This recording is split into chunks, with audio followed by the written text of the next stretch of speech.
오늘 주일에 오신 여러분들을 축복합니다. 오늘 우리가 나눌 말씀은 사무엘상 2장 12절로 36절까지입니다. 한 목소리로 같이 읽습니다. 시작. 엘리의 아들들은 행실이 나빠 여호와를 알지 못하더라. 그 제사장들이 백성에게 행하는 관습은 이러하니 곧 어떤 사람이 제사를 드리고 그 고기를 삶을 때 제사장의 사환이 손에 새 갈고리를 가지고 와서 그것으로 냄비에나 솥에나 큰 솥에나 가마에 찔러 넣어 갈고리에 걸려 나오는 것은 제사장이 자기 것으로 가지되 실로에서 그곳에 온 모든 이스라엘 사람에게 이같이 할 뿐 아니라 기름을 태우기 전에도 제사장의 사환이 와서 제사 드리는 사람에게 이르기를 제사장에게 구워드릴 고기를 내라.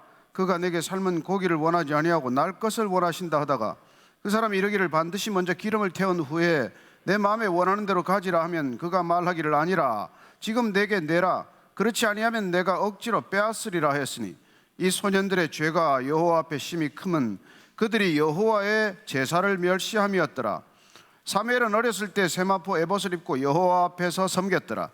그의 어머니가 매년 드리는 제사를 드리러 그의 남편과 함께 올라갈 때마다 작은 겉옷을 지어다가 그에게 주었더니 엘리가 일가나와 그의 아내에게 축복하여 이르되 여호와께서 이 여인으로 말미암아 내게 다른 후사를 주사 이가 여호와께 간구하여 얻어 바친 아들을 대신하게 하시기를 원하노라 했더니 그들이 자기 집으로 돌아가매 여호와께서 한날을 돌아보시사 그로 하여금 임신하여 세 아들과 두 딸을 낳게 하셨고 아이 사무엘은 여호와 앞에서 자라니라.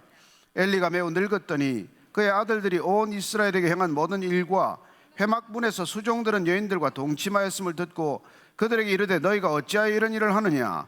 내가 너희의 악행을 이 모든 백성에게서 듣노라. 내 아들들아 그리하지 말라. 내게 들리는 소문이 좋지 아니하니라. 너희가 여호와의 백성으로 범죄하게 하는도다. 사람이 사람에게 범죄하면 하나님이 심판하시려니와 만일 사람이 여호와께 범죄하면 누가 그를 위하여 간구하겠느냐 하되 그들이 자기 아버지의 말을 듣지 아니하였으니 이는 여호와께서 그들을 죽이기로 뜻하셨음이더라. 아이 사무엘이 점점 자라매 여호와와 사람들에게 은총을 더욱 받더라. 하나님의 사람이 엘리에게 와서 그에게 이르되 여호와의 말씀에 너희 조상의 집이 애굽에서 바로의 집에 속하였을 때 내가 그들에게 나타나지 아니하였느냐. 이스라엘 모든 지파 중에서 내가 그를 택하여 내 제사장으로 삼아 그가 내 제단에 올라 분향하며 내 앞에서 에봇을 입게 하지 아니하였느냐. 이스라엘 자손이 드리는 모든 화제를 내가 내 조상의 집에 주지 아니하였느냐. 너희는 어찌하여 내가 내 처소에서 명령한 내 제물과 예물을 밟으며 내 아들들을 나보다 더 중히 여겨 내 백성 이스라엘이 드리는 가장 좋은 것으로 너희들을 살찌게 하느냐. 그러므로 이스라엘의 하나님 나 여호와가 말하노라. 내가 전에 내 집과 내 조상의 집이 내 앞에 영원히 행하리라 하였으나 이제 나 여호와가 말하노니 결단코 그렇게 하지 아니하리라. 나를 존중히 여기는 자는 내가 존중히 여기고 나를 멸시하는 자를 내가 경멸하리라. 보라 내가 내 팔과 내 조상의 집 팔을 끊어 내 집에 노인이 하나도 없게 하는 날이 이를지라. 이스라엘에게 모든 복을 내리는 중에 너는 내 채소의 환난을 볼 것이요 내 집에 영원토록 노인이 없을 것이며 내 제단에서 내가 끊어버리지 아니할 내 사람이 내 눈을 쇠잔하게 하고 내 마음을 슬프게 할 것이요 내 집에서 출산되는 모든 자가 젊어서 죽으리라. 내 두 아들 홈니와 비나스가 한날에 죽으리니 그 둘이 당할 그 일이 내게 표징이 되리라. 내가 나를 위하여 충실한 제사장을 일으키리니 그 사람은 내 마음 내 뜻대로 행할 것이라. 내가 그를 위하여 견고한 집을 세우리니 그가 나의 기름 부음을 받은 자 앞에서 영구히 행하리라. 그리고 내 집에 남은 사람이 각기 와서 은 한 조각과 떡 한 덩이를 위하여 그에게 엎드려 이르되 청하노니 내게 제사장의 직분 하나를 맡겨 내게 떡 조각을 먹게 하소서 하리라 하셨다 하니라. 아멘. 하나님 아버지, 사무엘상을 통해서 또 슬픈 얘기를 듣습니다. 그러나 어찌 이 얘기가 그때만의 얘기겠습니까? 집집마다 가정마다 자녀들에 대한 고민이 있습니다. 하나님, 오늘 이 두 가정의 아들 얘기를 들으면서 우리 이 시대는 무엇을 놓쳤는지, 우리의 가정과 우리의 신앙은 무엇을 놓치고 말았는지 다시 한번 말씀을 통해 기억하게 해 주옵소서. 예수님 이름으로 기도합니다. 아멘. 네, 흔히 이 자녀들은 부모의 거울이라고 하죠. 뭐 꼭 그런 건 아닙니다. 어떻게 저런 집에 저런 자녀들이 태어났나 하는 아이들이 있긴 있어요. 그러나 대개 우리가 동의하는 것은 정말 자녀들을 보면 그 부모의 얼굴, 그 부모의 신앙을 볼 수 있다는 것입니다. 오늘 우리는 이 성경 본문 말씀을 통해서 엘가나라고 하는 한 가정, 그리고 엘리 제사장이라고 하는 가정의 아들들의 모습을 보게 됩니다. 비교가 되나요? 비교 안 되는 가정이에요. 한 사람은 지극히 평범한 레위 집안의 한 가정이고, 하나는 대제사장 집안의 얘기예요. 그러나 하나님께서는 이 비교가 안 되는 두 가정의 자녀들 얘기를 통해서 신앙은 어떻게 전수되어야 하며 신앙은 어떻게 회복될 수 있는지를 말씀해 주고 계십니다. 먼저 12절부터 제가 한번 17절까지 여러분들이 이미 읽으셨으니까 한번 쭉 더 읽어드리겠습니다. 무슨 사정이 생겼는지 오늘 이 대제사장 집의 아들들 얘기를 먼저 읽겠습니다. 엘리의 아들들은 행실이 나빠 여호와를 알지 못하더라.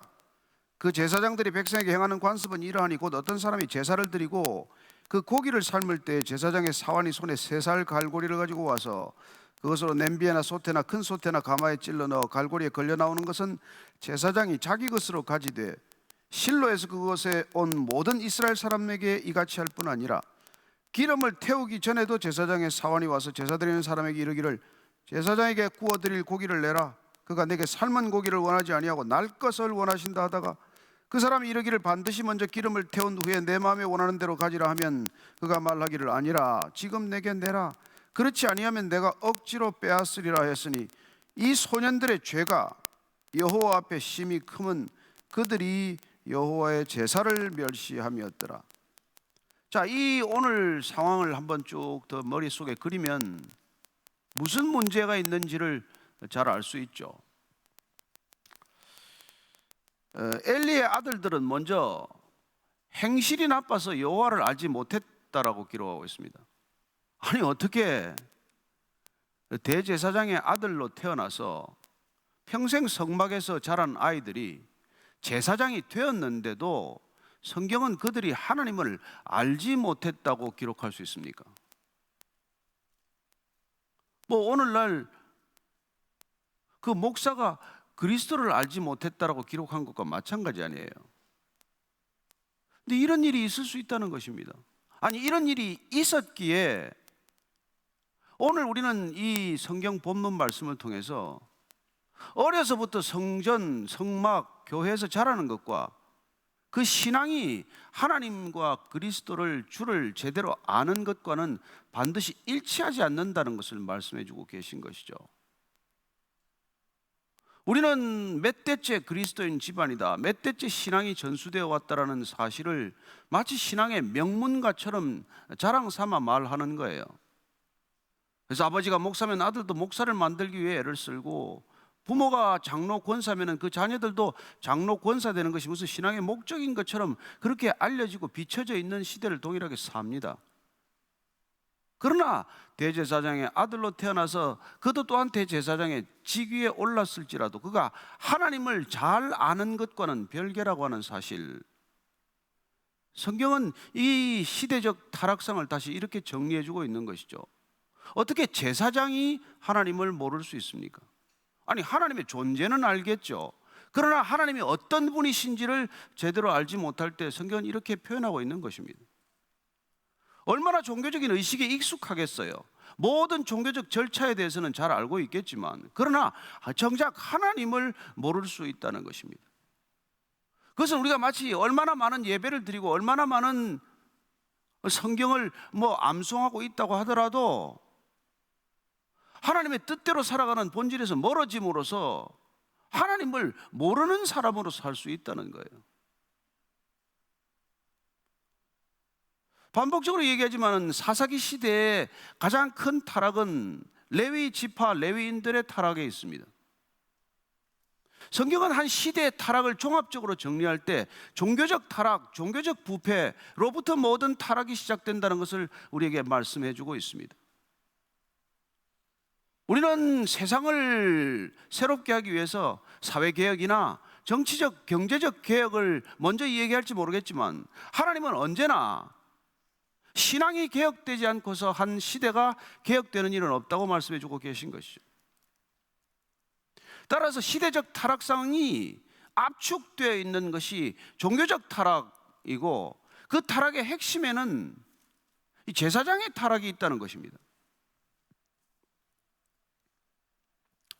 근데 그들은 뭐가 문제냐고 하니까 이 행실이 나빴다고 되어 있어요. 행실이 나빴다는 것은 여기 벨리알이라고 되어 있는 단어를 씁니다.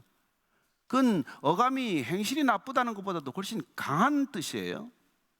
사악하고 폐역하고 정말 쓸모없고 가치 없는 존재를 말하는 것입니다. 신약으로 오면 사탄과 같은 뜻으로 쓰여요. 그래서 고린도후서로 가면 사도 바울은 그리스도와 벨리알이 어떻게 함께 갈 수 있겠느냐, 이런 표현을 쓰고 있습니다. 여러분, 대제사장의 아들이요, 제사장, 현직 제사장으로 일을 하고 있더라도 벨리알, 아무 쓸모없는 사악한 폐역한 그런 존재라고 하는 것입니다. 그런 존재가 어떻게 하나님을 알겠어요? 근데 그는 무엇에서 빗나가고 있는 거 하니까, 무슨 습관이 들었는 거 하니까, 하나님께서 이미 레위기를 통해서 제사장의 몫으로 할당한, 영구히 제사장의 몫으로 얘기했던 그 화목 제물에 제사장이 차지할 수 있는 목, 그것보다도 더 큰 욕심을 낸 데 문제가 있다는 것입니다. 제사장이 하나님께서 허락한 몫은 레위기 7장 34절입니다. 내가 이스라엘 자손의 화목 제물 중에서 그 흔든 가슴과 든 뒷다리를 가져다가 제사장 아론과 그의 자손에게 주었나니 이는 이스라엘 자손에게서 받을 영원한 소득이니라. 적지 않은 양이에요. 그러나 더 이상의 양은 안 됩니다. 더 많은 욕심은 하나님께서 금하셨습니다. 물론 나중에 레위 지파 전체는 이스라엘 백성들 전체의 한 지파였지만 가나안 땅에 들어와서는 땅도 배분받지 못했습니다.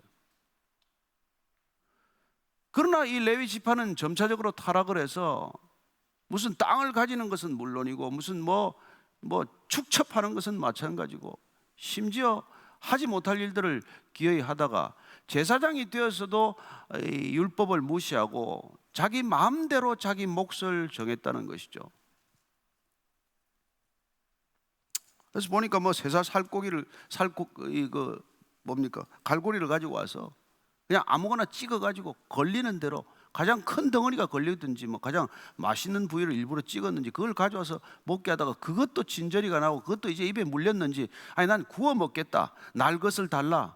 그럼 기름을 떼어서 먼저 번제를 드리고 다음 순서로 가져와야 되는데 불구하고 제사 드리기 전에 먼저 부위를 나한테 저기 잘라 달라, 안 하면 억지로 빼앗겠다, 뭐 이런 얘기들이 기록이 되어 있습니다. 훗날 제사장들의 타락에 대해서 성경은 이사야와 또 말라기 선지자를 통해서 제사장들의 타락성을 이렇게 알려주고 있습니다. 이사야서 56장 10절 11절입니다.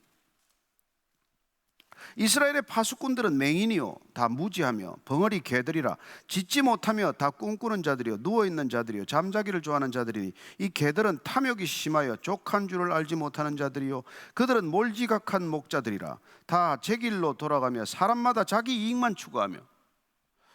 이사야 56장에 기록된 그 당시 목자들, 제사장들의 모습은 그냥 벙어리 개에다가 비유를 하고 그저 자기 이익만 추구하는 몰지각한 목자들이라고 기록하고 있습니다.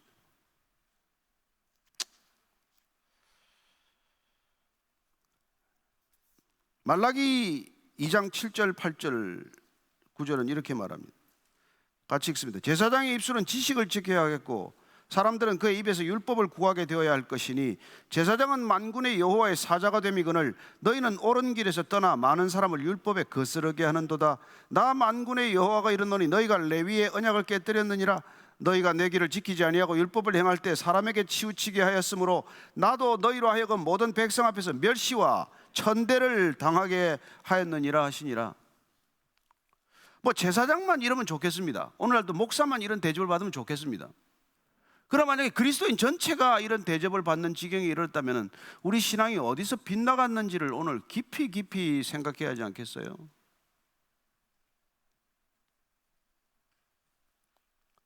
그러면 뭐 신약 시대는 다를까요? 로마서 16장 18절을 이렇게 기록합니다. 이 같은 자들은 우리 주 그리스도를 섬기지 아니하고 다만 자기들의 배만 섬기나니 교활한 말과 아첨하는 말로 순진한 자들의 마음을 미혹하느니라. 이게 오늘날도 무슨 성전, 제사장 이런 표현을 그냥 곧잘 즐겨 쓰는 그런 이 뭐 사역자들이 이런 실수를 하고 있다는 것이죠. 아니, 이런 죄악을 범하고 있다는 것입니다. 다만 자기들의 배만 섬긴다라고 하는 직설적이고도 모욕적인 표현을 쓰고 있는 것이죠. 결국 이들은 이렇게 함으로써 단순히 고기의 문제가 아니라 오늘 성경은 그들이 제사를 경홀히 여겼다, 예배를 망가뜨렸다는 거예요. 성도들은 예배를 제대로 드리고 싶어서 왔습니다. 제사 한번 정성스럽게 제대로 드리겠다고 제물을 가지고 왔어요. 근데 제사장들은 그 제물 중에서 마음대로 자기가 원하는 부분만 달라, 제사를 드리기 전에 나를 먼저 공개해라, 이런 일들이 일어났다는 것이죠. 이게 대제사장의 아들들이 보이고 있는 행태입니다. 그러면 도대체 이 엘리의 두 제사장의 아들 홈니와 비누아스라는 자의 이 나쁜 행실이라고 표현된 이 나쁜 버릇은 어디서 비롯된 것입니까? 우리는 어떤 기록이 없다고 하더라도 그 부모에게서, 엘리에게서, 대제사장에게서 평생 제사 받는, 제사 드리는 훈련을 받은 이 두 아들의 아버지로부터 그 문제를 찾을 수밖에 없지 않습니까? 아이들이 평생 보고 자란 것이 아버지가 제사 드리는 태도, 아버지가 어떻게 하면 백성들의 제사를 경건하게 드리게 인도하는지를 보고 자란 두 아들의 이 아버지의 등을 보고 자란 것에 문제를 찾을 수밖에 더 있겠어요? 따라서 그들은 어쩌면 아버지가 하나님을 경시하는 것, 아버지 대제사장이 하나님을 가볍게 여기는 것을 보고 자랐거나, 아니면 재물의 탐욕스러운 모습을 보이는 것을 보고 자랐거나, 아니면 백성들을 업수히 여기는 것을 보고 자랐거나, 뭐 그거밖에는 설명할 길이 뭐가 따로 있겠어요?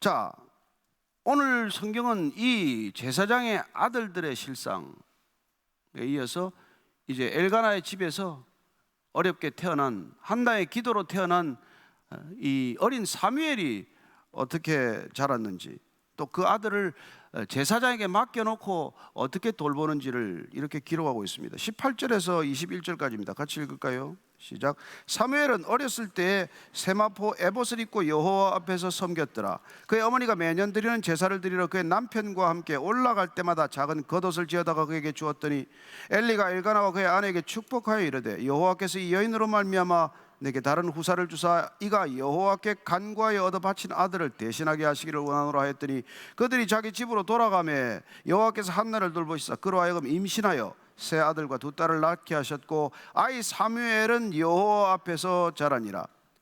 지금 엘리와 홈니와 비누아스와 이들의 이 삶의 모습을 보면 큰일 난 거 아니에요. 여기다가 엘리 제사장 집에다가 사무엘을 맡겨놓으면 어떻게 됩니까? 이거 안 되는 소굴에다가 집어넣은 거나 마찬가지예요.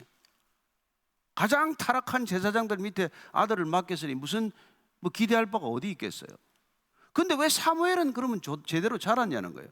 그는 왜 세마포 에봇을 입고 여호와 앞에서 섬기는 아들이 되었습니까? 엘리도 나이 들어서 가르칠 기력도 별로 없을 것 같고, 홈니와 비누아스는 보고 자라면 큰일 나는 제사장들인데 왜 어린 사무엘은 여호와 앞에서 섬기는 아들로 자라고 있냐는 거예요. 저는 이 부분에 우리가 두고 묵상해야 될 제목이에요. 오늘날도 뭐 MK, PK라는 말이 뭐 없지 않습니다. 목사의 아들, 뭐 선교사의 아들, 사고 치는 아들들로 다 이렇게 뭐 그런 말이 생길 정도로 동일해요. 나중에 또 사무엘 아들도 또 그래요.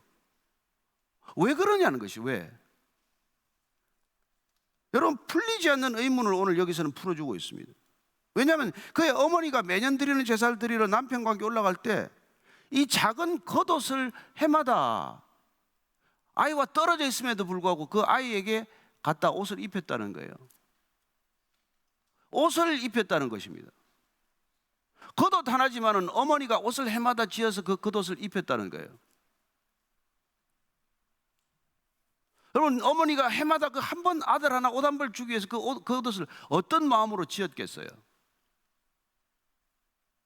저는 그 한나가 다 종일 기도하면서 그 옷을 지었다고, 몇 날 며칠, 아니 몇 달을 그 옷 하나를 꾸미기 위해서 그 사무엘을 그 어머니 어린 나이에 띄워놓고 아침 저녁으로 우리가 하루 종일 그 아들을 위해 기도하면서 바느질을 할 때마다 떨리는 손으로 하나님께 기도하면서 하나님이 이 아이를 지켜주십시오. 저는 한나의 기도의 옷이 그 아이를 지켜주었다고 믿습니다. 하나님께서는 에덴 동산에서 범죄한 아담과 하와가 기껏해야 자기 손으로 부끄러운 것을 가리느라고 나뭇잎으로 옷을 해 입었을 때 하나님께서는 그 옷을 벗기고 가죽으로 가죽 옷을 입히기를 원하십니다. 하나님은 그리스도로 옷 입게 하신 것이죠. 그러면 이 한나는 아들의 겉옷을 지으면서 이게 단순히 그냥 몸을 가리는 것만이겠습니까? 하나님의 전신 갑주를 입히는 심정으로 기도하고 또 기도하고 또 기도하고, 그리고 그 옷을 제사 드릴 때 올라가서 그 아들에게 주었다는 것입니다. 그렇습니다. 어머니의 기도, 뭐 아버지는 기도 안 했겠습니까마는 그 어머니의 기도, 끝이 없는 기도, 단순히 옷 하나를 갖다 준다는 문제가 아니잖아요.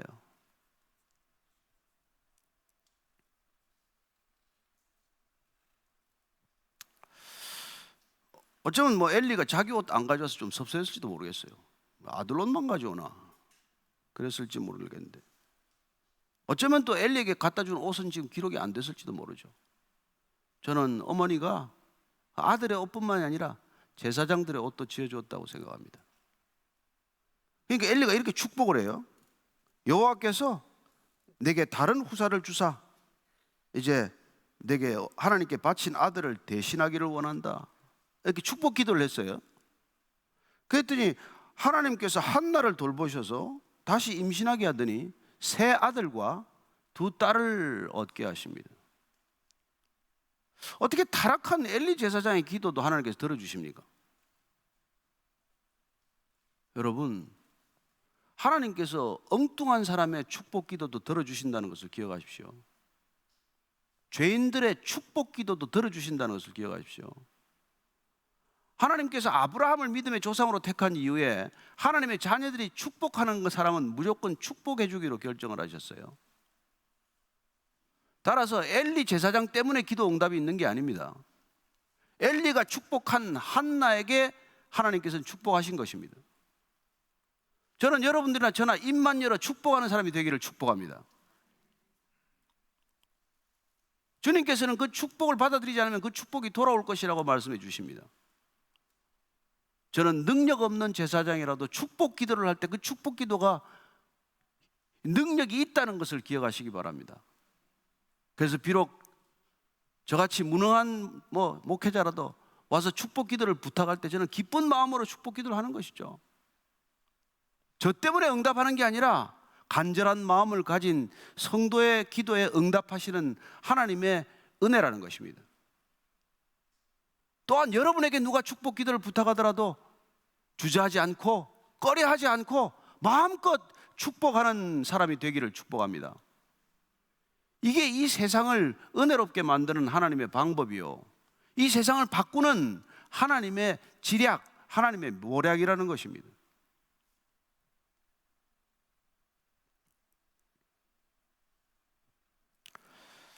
자, 이제 엘리가 매우 늙게 되었습니다. 22절 이하를 같이 읽습니다. 시작. 엘리가 매우 늙었더니 그의 아들들이 온 이스라엘에게 행한 모든 일과 회막문에서 수종드는 하인들과 동침하였음을 듣고 그들에게 이르되 너희가 어찌하여 이런 일을 하느냐? 내가 너희의 악행을 이 모든 백성에게서 듣노라. 내 아들들아, 그리하지 말라. 내게 들리는 소문이 좋지 아니하니라. 너희가 여호와의 백성으로 범죄하게 하는도다. 사람이 사람에게 범죄하면 하나님이 심판하시려니와 만일 사람이 여호와께 범죄하면 누가 그를 위하여 간구하겠느냐 하되 그들이 자기 아버지의 말을 듣지 아니하였으니 이는 여호와께서 그들을 죽이기로 뜻하셨음이더라. 아이 사무엘이 점점 자라매 여호와의 사람들에게 은총을 더욱 받더라. 자, 엘리의 두 아들과 지금 사무엘은 번갈아 가면서 마치 영상의 한 장면처럼 여기를 포커스인했다가 또다시 여기를 포커스인하고 있습니다. 대비될 수 없는 두 사람을 대비하고 있는 거예요. 사무엘과 홈리와 비누아스는 비교가 안 되는 그런 출신입니다. 그런데 신기하게도 서로 간에 절대로 비교할 수 없는 두 사람을 성경은 비교하게 하시고, 그리고 가장 교만한 자를 꺾으실 때는 가장 비천한 자를 들어서 교만한 자를 징계하신다는 것입니다. 홈리와 비누아스는 사무엘이 눈에 들어오지도 않았을 거예요. 어디서 저런 애가 하나 굴러 들어왔나 하는 거겠지만, 그러나 하나님께서는 이 두 아들을 징계하기 위해서 말도 안 되는 사무엘 같은 어린아이를 통해서 징계를 결심하셨다는 것입니다. 어떻게 성막에 있는 이 여인들과 동침하는 사건이 생겼을까요? 도대체 여인들은 어디서 난 여인들입니까? 그 당시에 성막, 회막에서 일하는 여인들이 있었는데, 원래 제기는 레위인이 씻어야 되는데 이게 이제 뭐 좀 성가셨던지 일을 나눈답시고 여인들에게 이 제기 씻는 일을 맡기거나 또는 노래 부르는 일에 여인들이 이제 동참하기 시작을 했어요. 근데 이 여인들과 그런 불미스러운 일을 저지른 것이죠. 제사장으로 있을 수 없는 일 아닙니까? 어떻게 이런 일이 있을 수 있어요? 어떻게 도대체 이런 일이 있을 수 있습니까? 히브리서 10장 26절 27절은 이렇게 말씀하십니다. 우리가 진리를 아는 지식을 받은 후 짐짓 죄를 범한 적 다시 속죄하는 제사가 없고 오직 무서운 마음으로 심판을 기다리는 것과 대적하는 자를 태울 맹렬한 불만 있으리라. 여러분, 이게 등골이 서늘한 얘기예요. 확실히 구원받으셨습니까? 확실히 하나님을 아는 지식이 있습니까? 그러고도 짐짓 일부러 의도적으로 죄를 범한다면 더 이상 속죄할 죄사가 없다는 것입니다. 하나님은 어떤 죄든지 속죄하실 수 있습니다. 그리고 우리가 속죄를 주님께 드리면 속죄를 받아주십니다. 그러나 그렇게 우리가 속죄를 다 받은 이후에도 의도적으로 그것을 무시하고 동일한 죄를 반복한다면 맹렬한 불만 있으리라고 말합니다. 따라서 이 두 아들은 하나님께서 더 이상 어떻게 해볼 도리가 없는 아들들이 되고 말았기 때문에, 또한 그 아버지는 이제 귀가 어두워져서 나이가 지금 이때 98세인데 말이 잘 들리지도 않을 때지만은 아무리 귀가 어두워도 이 얘기는 들으면은 귀가 번쩍 뜨여야 되는 이 얘기란 말이에요. 그리고는 즉각 조처를 내려야 된단 말이에요. 이 당시 율법으로는 돌에 맞아 죽을 일이에요. 근데 뭐 기력이 쇠하였는지 어쩐지 이 아들에게 그냥 마치 남의 일하기 얘기하듯이 그냥 얘기를 하는 거예요. 그래서는 안 된다. 예? 말씀은 옳은 말씀이네요. 사람이 사람에게 범죄하면 하나님이 심판하겠지만은 사람이 여호와께 범죄하면 누가 그를 위해서 중보하며 간구하며 용서할 수 있겠냐? 어떻게 사함을 받을 수 있겠냐? 그러나 그들은 자기 아버지의 말을 듣지 않았다고 되어 있습니다. 오늘 말 안 들었습니까? 이 일만 안 들었을까요? 아버지 말을 제대로 들은 적이 없는 아들들이죠. 그게 악한 행실의 습관의 이유 아닙니까?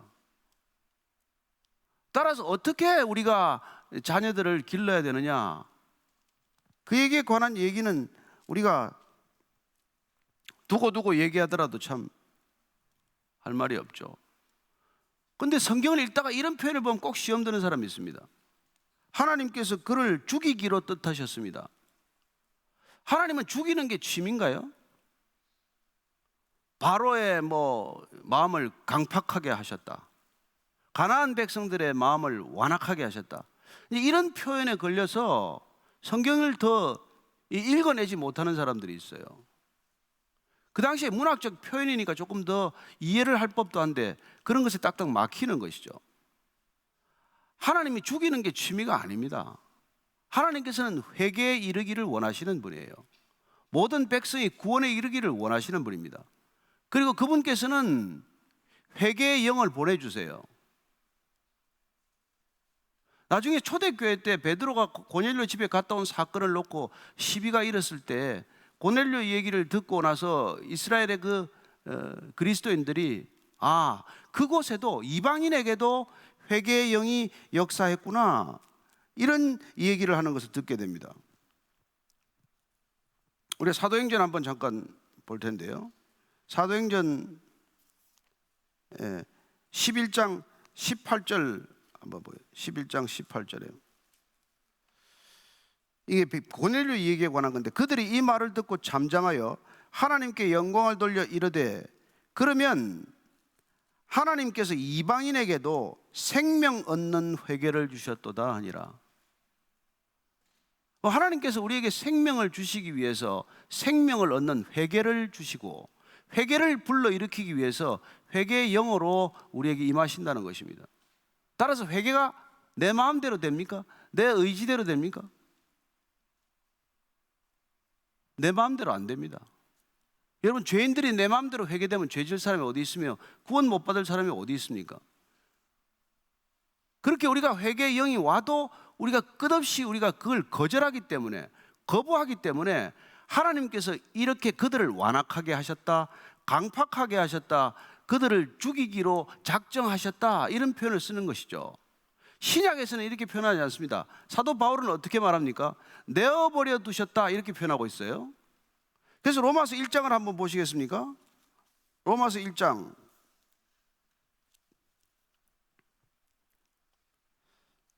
로마서 1장 24절, 26절, 28절입니다. 시작. 그러므로 하나님께서 그들을 마음의 정욕대로 더러움에 내버려 두사 그들의 몸을 서로 욕되게 하게 하셨으니, 이 때문에 하나님께서 그들을 부끄러운 욕심에 내버려 두셨으니 곧 그들의 여자들도 순리대로 쓸 것을 바꾸어 영리로쓰며, 또한 그들이 마음에 하나님 두기를 싫어하며 하나님께서 그들을 그 상실한 마음대로 내버려 두사 합당하지 못한 일을 하게 하셨으니. 여러분, 하나님께서 간섭하시는 게 축복이요, 하나님께서 더 이상 간섭하지 않는 게 저주라는 것입니다. 저는 하나님께서 여러분들과 저희 모든 일에 간섭하시는 하나님이 되시기를 축복합니다. 여러분, 부모가 자녀들에 대한 간섭을 더 이상 그만두면 자녀가 어디로 가겠어요?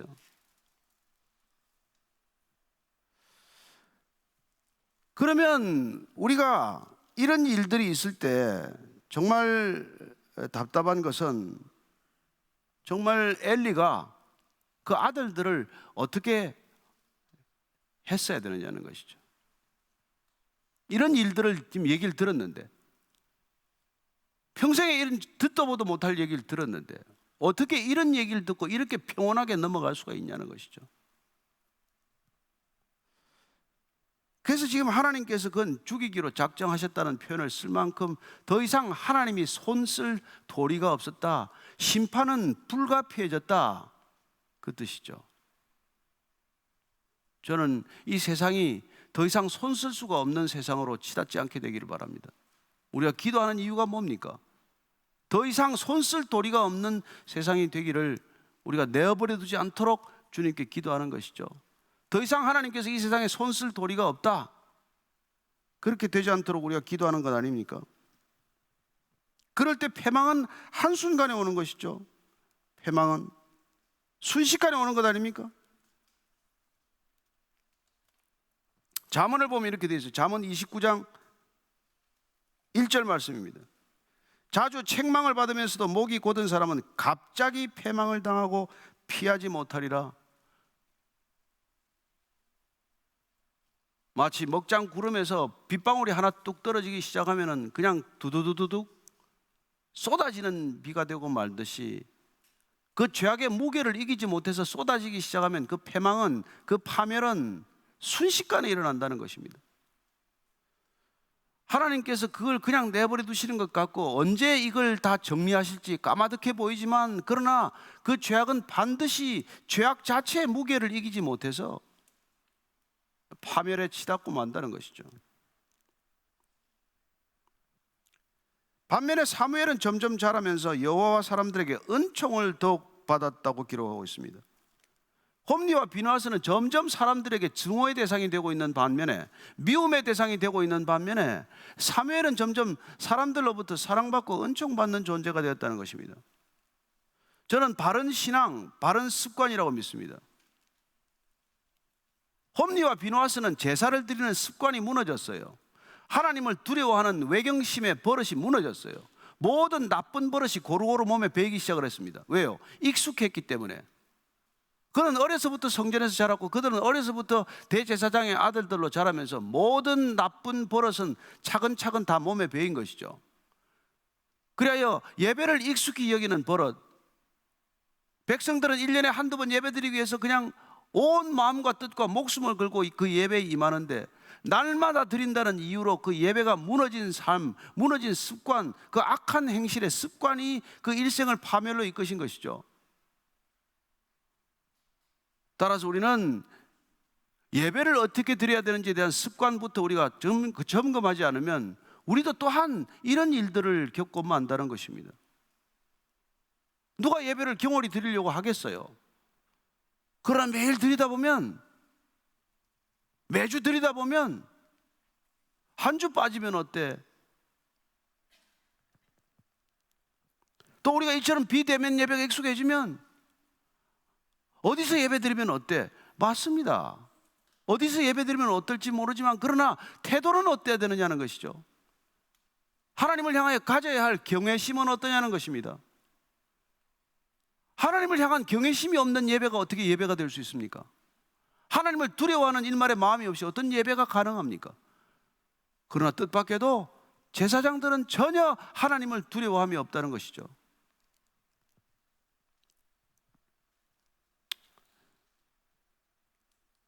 사무엘은 점점 은총을 더욱 받습니다. 누가복음 2장 52절을 보면 예수님께서 이렇게 키가 자라고 지혜가 자라면서 사람들에게 사랑받는 존재가 되어가는 것이죠. 저는 좋은 신앙, 바른 신앙은 어려서부터 길을 잘 들어야 한다고 믿습니다.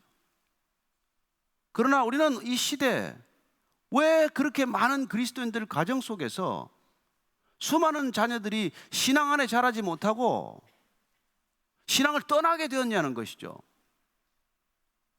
왜 어떤 부모가 어떤 신앙을 보였길래 왜 그 자녀들은 신앙을 떠나고 말았습니까? 여기에 오늘날 교회의 문제가 고스란히 담겨 있지 않습니까?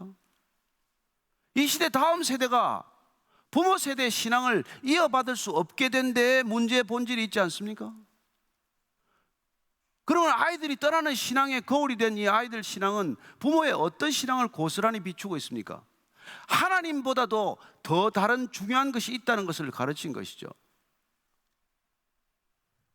부모 세대가 하나님을 마음과 목숨과 뜻을 다해 사랑한 것이 아니라 돈과 권력과 인기나 명예를 마음과 뜻과 목숨을 다해 사랑하는 것을 보았기 때문에 그 자녀들에게 무슨 얘기를 해도 하나님은 귓전에 들리지 않는 하나님이 되고 만 것이죠. 간단한 얘기입니다.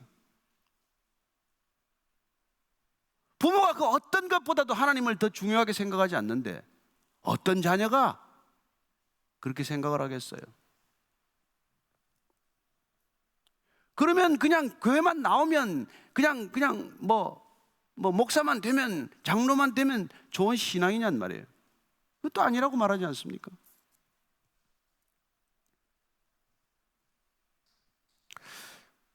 하나님께서 엘리의 집에 저주를 내리기로 결정하셨다고 기록하고 있습니다. 어떤 저주일까요? 27절에서 29절까지입니다. 시작. 하나님의 사람이 엘리에게 와서 그에게 이르되 여호와의 말씀에 너희 조상의 집이 애굽에서 바로의 집에 속하였을 때 내가 그들에게 나타나지 아니하였느냐. 이스라엘 모든 지파 중에서 내가 그를 택하여 내 제사장으로 삼아 그가 내 제단에 올라 분향하며 내 앞에서 에봇을 입게 하지 아니하였느냐. 이스라엘 자손이 드리는 모든 화제를 내가 내 조상의 집에 주지 아니하였느냐. 너희는 어찌하여 내가 내 처소에서 명령한 내 제물과 예물을 밟으며 내 아들들을 나보다 더 중히 여겨 내 백성 이스라엘이 드리는 가장 좋은 것으로 너희들을 살찌게 하느냐. 여기에 지금 하나님께서 대제사장에게 다른 하나님의 사람을 보내어서 다른 선지자를 통해서 하나님께서는 문제의 핵심, 문제의 본질을 정확하게 지금 얘기해 주고 계십니다. 무슨 말씀을 하고 계십니까? 모든 제사의 특권, 모든 예배를 주관할 수 있는 그런 엄청난 특권을 주었음에도 불구하고 너희들은 어찌하여 그 제물과 예물을 짓밟으며 예배를 흐트리며 뿐만 아니라 아들들을 나보다 더 중히 여겨서 내 백성 이스라엘이 드리는 가장 좋은 것으로 살찌게 하느냐. 어찌하여 너희들은 이 대제사장은 아들들을 하나님보다 더 중하게 여겼냐는 거예요.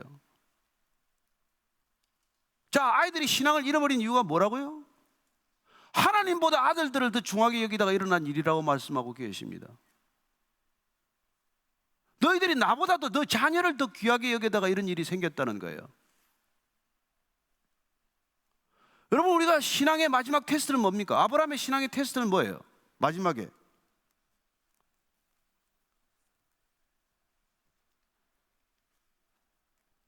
창세기 22장 12절 읽습니다. 시작. 사자가 이르시되 그 아이에게 내 손을 대지 말라. 그에게 아무 일도 하지 말라. 내가 내 아들 내 독자까지도 내게 아끼지 아니하였으니 내가 이제야 내가 하나님을 경외하는 줄을 아노라. 여러분, 마지막 시험 테스트는 아들 나한테 내놓으라는 거 아니에요? 왜 아들, 하나밖에 없는 아들 나한테 내놓으라는 거예요. 그게 신앙의 마지막 테스트 아닙니까? 나중에 예수님께서 오셔서 뭐라고 가르칩니까? 너희가 아들과 딸을 나보다도 더 중요하게 여기면 합당하지 않다고 말씀하지 않았습니까? 심지어 아버지와 어머니를 나보다도 더 중하게 여기는 것도 내게 합당하지 않다고 말하지 않습니까? 신앙의 마지막 테스트는 뭐예요? 자녀가 아니라는 것입니다. 그 자녀보다도 하나님을 더 중요하게 여기는 것을 자녀들이 보고 자라야 하는 것이고, 그 부모가 어떤 자녀보다도 하나님을 먼저 섬기는 것을 보고 자라지 않으면 자녀들은 절대 하나님을 먼저 섬기지 않습니다.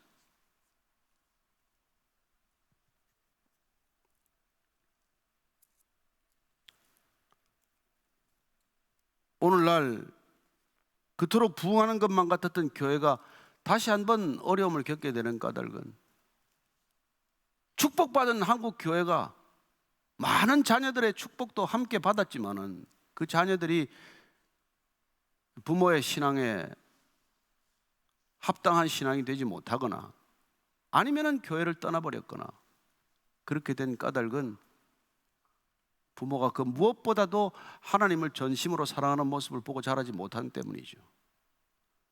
하나님을 위해서 포기하는 것을 본 적이 없는 자녀들이죠. 아니, 내가 포기할 수 없는 것들을 위해서 교회 다니는 것을 본 것이죠. 그 결과 자녀들은 어떤 것보다도 이념이 더 중요한 세대가 되었고, 어떤 것보다도 돈이 더 중요한 세대가 되었고, 영혼을 끌어 팔아서라도 집을 더 중요하게 여기는 세대가 되고 만 것이죠. 누구를 탓하겠습니까?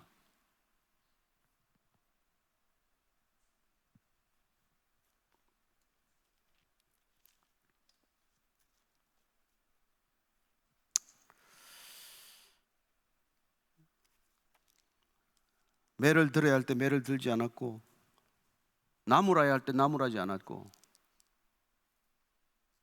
야단쳐야 할 때 야단치지 않은 자녀들 때문에 부모들 피눈물을 흘리는 부모가 얼마나 많습니까? 신명기 8장 5절 6절을 보면은요, 굉장히 중요한 신앙의 핵심을 우리에게 가르쳐 주고 있습니다. 신명기 8장 5절 6절을 같이 읽습니다. 시작.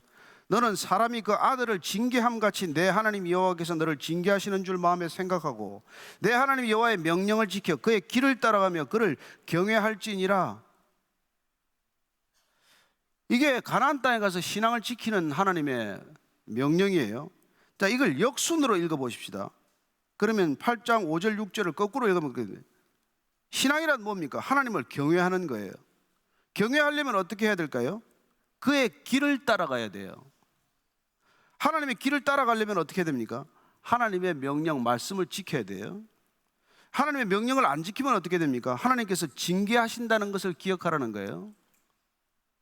그렇게 하나님께서 하나님의 길을 어긋날 때 징계한다는 것을 아이들에게 가르치라 이렇게 되어 있습니다. 그래서 우리가 아이들을 징계하는 것이야말로 아이들을 사랑하는 길이요, 제대로 징계하지 않는 것이야말로 아이들을 미워하는 것이라는 게 잠언 말씀이란 말이에요. 아이를 미워하면 징계하지 말아라, 그렇게 말하고 있는 것입니다. 오늘날 우리는 어떻게 해야 할 바를 모르고 다들 지금 당황하고 있어요. 너무 쉬운 일입니다. 시간이 아무리 걸리더라도 가정으로 돌아가면 돼요. 자녀들에게 돌아가면 돼요. 그러려면 우리의 우선순위가 바뀌어야겠죠. 우리가 자녀들 앞에 입을 열어 가르치기 전에 우리 삶으로 말하지 않으면 자녀들은 신앙을 전수받을 길이 없습니다. 하나님이 우리 자녀들을 우리에게 맡긴 까닭은 하나님 대신 말할 수 있고, 하나님 대신 보여줄 수 있고, 하나님 대신 같이 호흡할 수 있기 때문에 우리 가정의 자녀를 다 맡긴 것이죠. 근데 그 자녀를 다 세상의 제물로 내주고 말았습니다. 세상에 다 뺏겼어요. 되찾을 수 없을 만큼.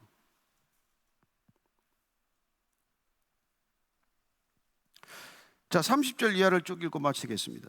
그러므로 이스라엘의 하나님 나 여호와가 말하노라.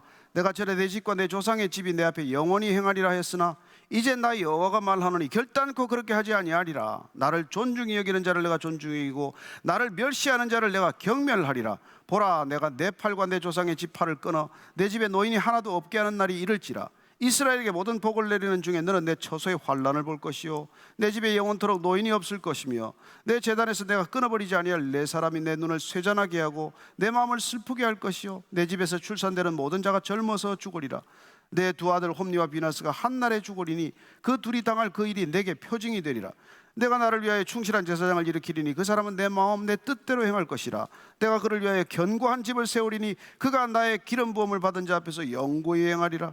그리고 내 집에 남은 사람이 각기 와서 은 한 조각과 떡 한 덩이를 위하여 그에게 엎드려 이르되 청하노니 내게 제사장의 직분 하나를 맡겨 내게 떡 조각을 먹게 하소서 하리라 하셨다 하니라. 판결이 내려졌습니다. 아들들을 나보다 더 중하게 여긴 결과, 그 판결은 이제는 더 이상 아론 집안의 후손이라고 해서 자동적으로 대제사장이 되게는 하지 않겠다는 것입니다. 이 말은 곧 우리가 성경 전체를 통해서 하나님께서 더 이상 혈통을 따라 움직이는 구원의 족보가 아니라 멜기세덱의 반차를 따라서 오실 예수 그리스도를 통해 구원의 섭리를 이어가겠다는 것을 시사하고 있는, 적어도 내포하고 있는 그런 뜻이라고 하는 것이죠. 그리고 엘리 집안은 어떻게 처벌을 받습니까? 내 팔과 조상의 집 팔을 끊어버리겠다고 말합니다. 팔이란 권세를 말해요. 능력을 말해요. 그걸 이제는 더 이상 허락하지 않겠다는 것입니다. 너희 집에 노인이 없을 것이라고 말합니다. 나중에 누가 이스라엘 역사가 조사를 해봤더니 18상 이상 살지 못한 제사장 집안이 하나 있는데 그게 엘리 집안이었다라고 조사를 한 그런 내용도 있어요. 그 당시에는 노인이란 한 집안의 기둥이요, 한 영적 이 가장으로서의 신앙심의 기둥이었습니다. 노인이 없다고 하는 것은 더 이상 신앙을 지킬 도리도 없다는 것이죠.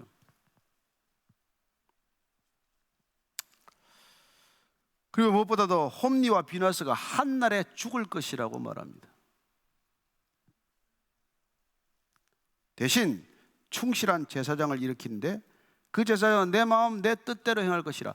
성경의 이런 예언들은 때를 따라서 이중적 삼중적 의미를 가지고 있죠.